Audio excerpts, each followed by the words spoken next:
So thank you so much for joining us here in the studio. My first question to you will be, how do you think, what are the further steps from Ukraine in terms of your integration after we get a visa-free regime?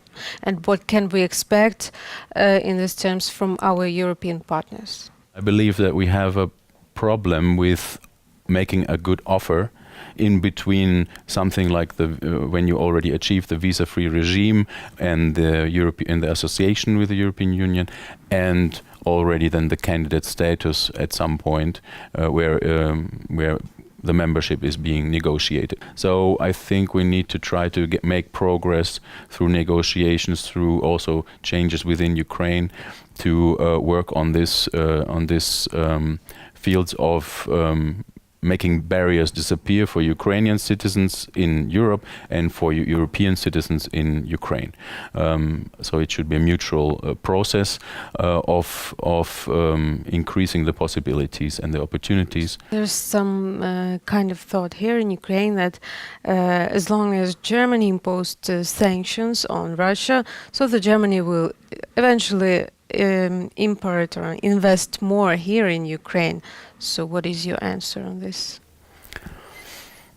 Well, I'm not sure if the sanctions questions is very closely connected to the investment question. I think it's important for Germany for Ukraine to keep Germany engaged and to work closely with Germany as a strategic power, economic power, political power in Europe and internationally.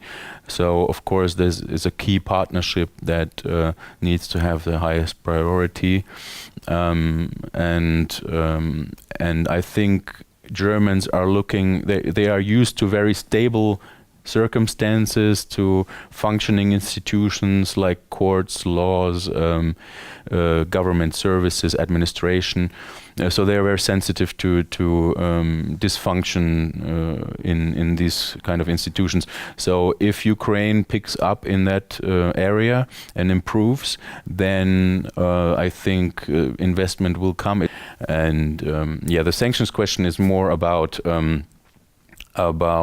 containing the problematic Russian behavior, including aggression against Ukraine and destabilization efforts in Europe.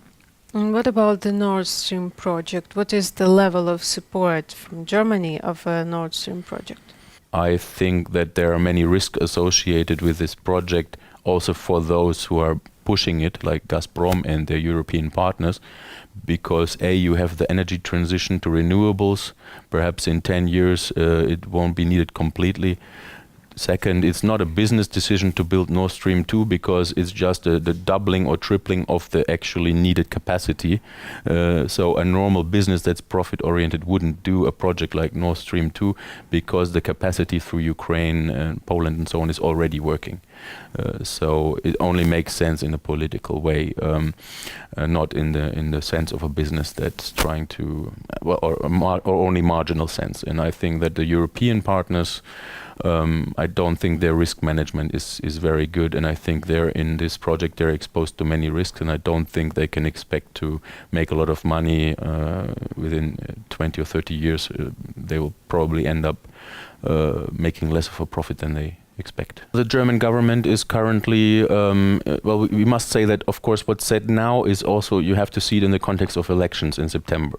So if, for example, the Social Democrats, the SPD, they say, we are in favor of this project, it's important for our bilateral and economic relations, then the Chancellor doesn't want them to, score a point with that. So she's also saying that and backing this project. So they don't want, the Chancellor said that she doesn't want this question to be decided in some level at the European Union. It should be a national decision. But we don't know at this point how much of that is a decision that is taken out of conviction, and how much is a tactical, positioning before elections. In Germany, in autumn, you'll have an election. What can we expect from this? Will there be any major change? Well, I was one of I spoke to some Ukrainian partners 3 months ago, and I told them, you know, I think this year is going to be better for Europe and worse for the Kremlin than many people think, because I said I don't think that the populists will win in the Netherlands. So even if Wilders gets enough votes, he won't get a majority, he won't be able to form a government. The same in France and the same in Germany. So in Germany, the likelihood now of a change in the chancellor is currently not very high, so it's likely that Merkel will be the chancellor after the election. So there will be continuity in foreign policy, even if Martin Schulz were to win. He's also strong pro-European voice, even if maybe less experienced with Eastern Europe and with Russia. But the likelihood is that we'll again have Merkel. The question is, what kind of coalition government will she form? She will likely need some partners, either from the Liberals or from the Greens, or again with the Social Democrats in a big coalition. So I think there will be continuity in the German foreign policy area, so we can see the tandem of Macron and Merkel working together in the next years. And my last question to you, how do you think the relationship between Trump and Merkel will influence on European politics?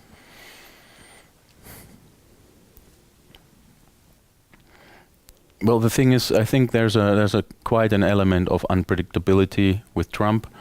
You know, there are mixed signals from Washington.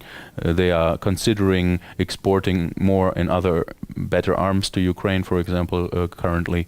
But in terms of Germany, they will try to keep things civil and positive with America, but also chart their own way and work towards strengthening Europe.